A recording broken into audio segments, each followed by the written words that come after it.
8 money habits keeping you poor, part 2.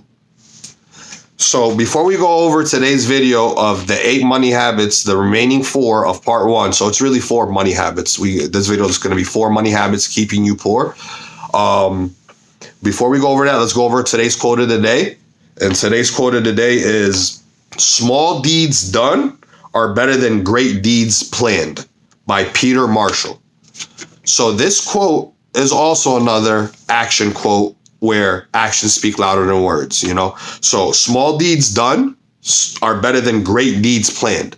So it's better to do these very, very small little like baby steps every day, doing them instead of talking about the baby steps. You're doing the baby steps, which is way better than talking about like being the next Elon Musk or being the next Jeff Bezos, but never making it happen. It's just planned. You just keep planning it, putting it to the side, but never actually doing it. You know, small deeds done are better than great deeds planned, by Peter Marshall. So number 5 of the 8 money habits keeping you poor is expensive hobbies. So people love doing expensive things if they have the money for it. But what they don't realize is that stuff could really eat up from your account like rapid fire. So like, you know, for example, you know, let's say I'm going on vacation and everybody wants to go like, you know, jet skiing and hop on a yacht and do all this stuff. All that stuff is going to add up. You could go on vacation. I'm not saying don't go on vacation, but you could limit it. Try to like limit your expensive hobbies. It's better not even go on vacation if you don't have the money for it. But if you have the money for it and then you don't have the money for the extra activities that are going to cost a lot, this is just an example. Cut that out, you know, cut that off. Maybe buying sneakers, buying the latest Jordans and having the huge collection of all the newest Jordans and having 30 sneakers in your room just sitting there for no reason. Like that's an expensive hobby that there's no need for it, you know. Number 6 of the 8 money habits keeping you poor is focus purely on savings. And that's it. Like some people, they don't think about investing. They're just always focused on saving. Like, and there's just, you know, it's like they have a piggy bank, but they're not ever breaking that piggy bank. They're never doing anything with that money. They just keep saving, but they don't realize they need to explore other ways to make more money.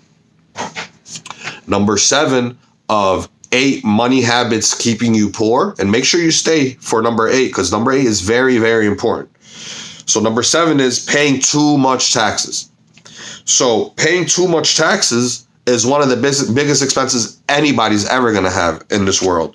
Everybody pays taxes. You can't avoid it. You have to pay Uncle Sam. If you don't pay Uncle Sam, he's coming for you. He's going to come get you. So what are ways to avoid paying, you know, too much taxes? You could legally reduce taxes by hiring financial advisors. They're gonna show you ways that you never ever would have ever thought of. You know, like for example, investing through a ISA or a Roth IRA. Why these are good? Like a Roth IRA it's an investment account that shelters dividends and profits. So if you make money on your Roth IRA, it's minimizing the amount of taxes that you're going to have to pay on that profit, you know, or, you know, open up an individual business account. You know, that can also help with, you know, your tax accountant. He or she are going to find ways for her and him to reduce your taxes, and they'll reduce it tremendously. So this is very, very important. Now, number 8 out of the last thing of 8 money habits keeping you poor is waiting too long to invest.